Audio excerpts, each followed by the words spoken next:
Quantas vezes achamos que estamos certos, mas na verdade estamos errados? Aí a gente fala assim, Senhor, faz justiça. A justiça começa primeiro em nós.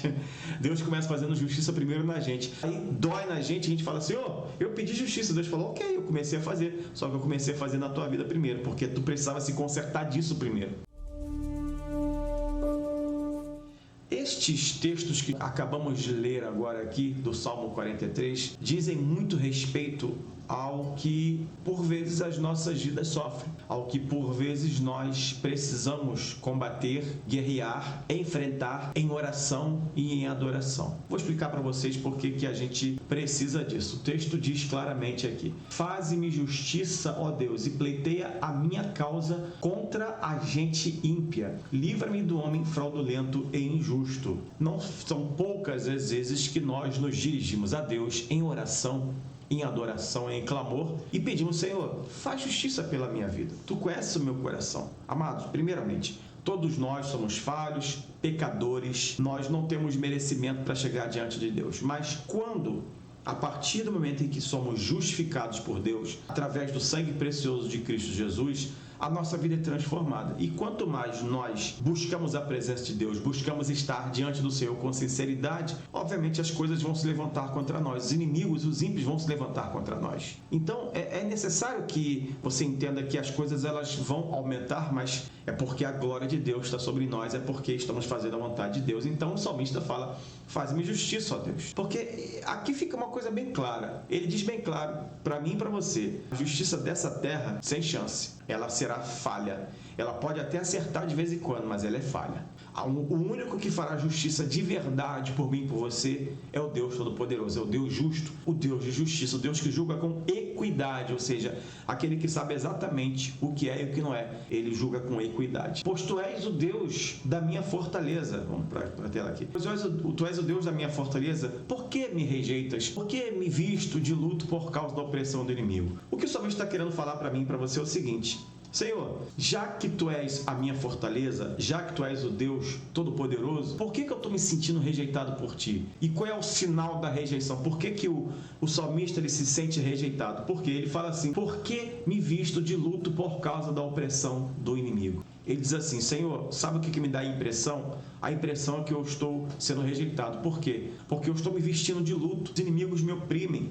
os inimigos me atacam e parece que nada vai acontecer. Então esses dois versos, eles falam basicamente daquilo que nós intuitivamente clamamos a Deus. Senhor, faz justiça pela minha vida. Senhor, atende, pleiteia a minha causa. Não tem jeito, aqui nesta terra eu não vou ter justiça para mim. O salmista está falando. Então, Senhor, que a Tua justiça venha para a minha vida, que a Tua justiça seja sobre o meu ser, sobre as minhas causas. E Tu sabes, Senhor, que quem se levanta contra mim são os ímpios e esses homens fraudulentos que se levantam contra mim. O próprio salmista fala e depois ele fala, Senhor, Tu és o Deus da minha fortaleza. No entanto, eu acho que Tu está me rejeitando, Senhor. Por quê? Porque eu tenho andado de luto diante da opressão do meu inimigo. Então, esses dois versos, eles retratam, primeiro, que não há justiça na terra certa para nossas vidas. A justiça vem de Deus. Segundo, por vezes, nós nos sentimos oprimidos pelos ímpios, pelas maledicências, pelas fraudes que as pessoas levantam contra nós e por isso clamam, Senhor, faz justiça por mim, porque entendemos que só do Senhor vem justiça. E quando eu peço e quando você pede, Senhor, faz justiça, dá a entender que nós estamos certos. E aí, queridos, nós precisamos entender isso. Para a gente entender que a gente está certo, a gente tem que estar na presença de Deus e tem que estar conforme a palavra de Deus. Então, a palavra de Deus precisa estar no teu coração e na tua vida, para que você fale consigo mesmo. Eu estou buscando ao Senhor na palavra dele. Porque quantas vezes achamos que estamos certos, mas na verdade estamos errados. A gente fala assim, Senhor, faz justiça. A justiça começa primeiro em nós. Deus começa fazendo justiça primeiro na gente. Aí dói na gente, a gente fala, Senhor, eu pedi justiça. Deus falou, ok, eu comecei a fazer. Só que eu comecei a fazer na tua vida primeiro, porque tu precisava se consertar disso primeiro. Alguém entende o que Deus está falando? Agora, quando nós estamos diante do Senhor, na vontade dele, buscando a ele, o adorando, o glorificando e o servindo de todo o coração, ok, aí nós vamos pleitear. O texto continua dizendo assim, envia a tua luz e a tua verdade, para que me guiem e me levem o teu santo monte e aos teus tabernáculos. Significa que a cada dia nós necessitamos, e isso é um clamor que eu e você precisamos fazer. Senhor, somente com a tua verdade, somente com a tua luz, somente com a tua graça, eu vou ser de fato guiado para onde tem que ser guiado. O texto diz para mim e para você de maneira muito óbvia, muito clara e muito objetiva: envia-me a tua luz e a tua verdade, para que me guiem e me levem ao teu santo monte e ao teu tabernáculo. Repito, o que eu falei antes aqui, né? A gente às vezes se acha o certo, acerta, mas estamos precisando de alguma coisa ainda ser consertada. Então o salmista fala assim: Senhor, então fala o seguinte, dá a tua luz, dá a tua verdade. Primeiramente, faz o teu querer sobre minha vida, mas me guia, me faz andar por um caminho reto, maravilhoso, onde eu possa ir para a tua presença. Santo monte significa presença de Deus, ok? Tabernáculo, mesma coisa, habitação do Senhor. Lugar onde Deus habita, onde se ele é invocado, ele vai habitar. Porque a Bíblia diz que Deus não habita em templos feitos por mãos humanas. O templo que Deus habita é você, sou eu. Nós somos o templo vivo do Deus vivo. Amém, queridos? Para que a gente possa ter essa certeza em nossos corações que estamos andando por caminhos retos, precisamos então que o Senhor derrame sobre nós a sua luz e a sua verdade, para que primeiramente a nossa vida seja transformada e consertada, e aí sim possamos estar na presença dele, sem reservas. Na presença do Senhor estaremos,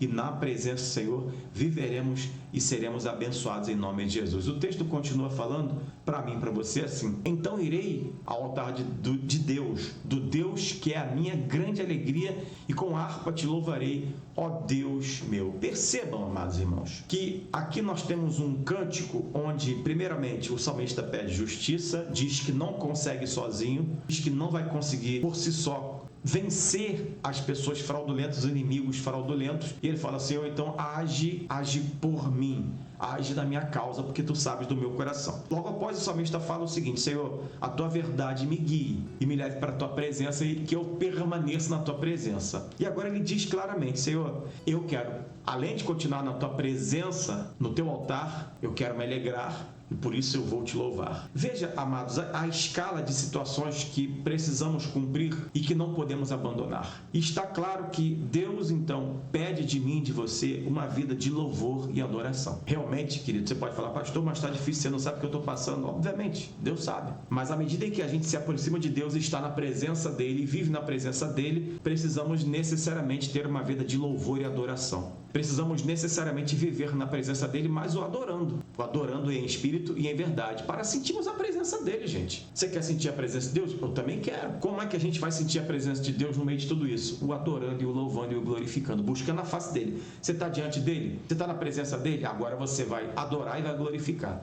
E quando a gente adora e glorifica a Deus, a gente literalmente, como eu gosto de falar, agradece a ele por tudo aquilo que ele está fazendo e vai fazer. É uma vida de gratidão que nós precisamos ter. Uma vida que vai se refletir nesse último verso aqui, que a gente vai ler agora, e que está escrito assim: porque depois de tudo isso, o salmista fala assim: ok, já que eu tenho certeza que Deus é comigo, já que eu tenho certeza que o Senhor vai pleitear a minha causa, já que eu tenho certeza que Deus estará comigo em todas as batalhas, ele se pergunta: por que estás abatido, ó minha alma? E por que te perturbas dentro de mim? Espera em Deus, pois ainda o louvarei. Ele é a salvação da minha face e Deus meu. É isso que vai acontecer. Se a gente passou a ter certeza que o Senhor é conosco e sempre será conosco, se você tem certeza que o Senhor é contigo e sempre será contigo, se você o adora e o bendiz em espírito e em verdade, se você está na presença dele, se você busca sempre estar na presença dele, se você adora o Senhor Jesus, se você já se entregou ao Senhor Jesus Cristo, se você sabe que Jesus Cristo é o teu Salvador, e se você sabe e tem certeza que Deus vai pleitear as tuas causas, a pergunta tem que vir: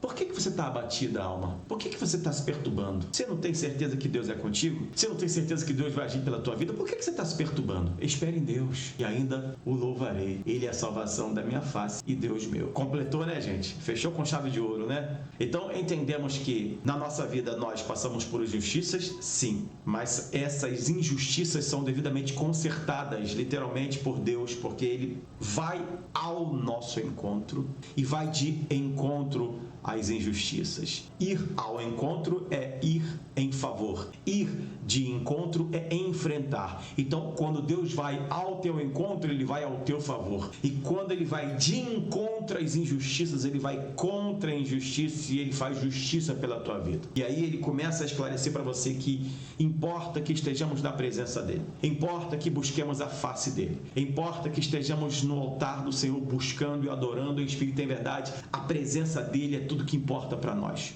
Importa que o adoremos. Importa que em nossos lábios haja louvor e adoração, independentemente do que está acontecendo. Porque isso vai gerar em nós uma certeza. E na hora que estivermos certos e essa certeza for completamente real em nossas vidas, nos perguntaremos. Chegaremos à conclusão e nos perguntaremos: já que Deus está comigo e eu tenho certeza, por que te perturbas, ó minha alma? E por que estás abatido? Espere em Deus e ainda louvarei. Então, amados, aprenderemos a lição toda que é esperar em Deus e saber que Deus está no controle de tudo. Ter certeza que Deus vai pleitear por mim e por você. Deus vai fazer milagre em nossas vidas e vai fazer o que for necessário para que sejamos abençoados. Então, coloca esta palavra sobre a tua vida, vive o melhor de Deus, tenha certeza que Deus falou contigo e recebe o melhor de Deus em nome de Jesus. Deixa nos comentários aí, Deus acabou de falar comigo em nome de Jesus.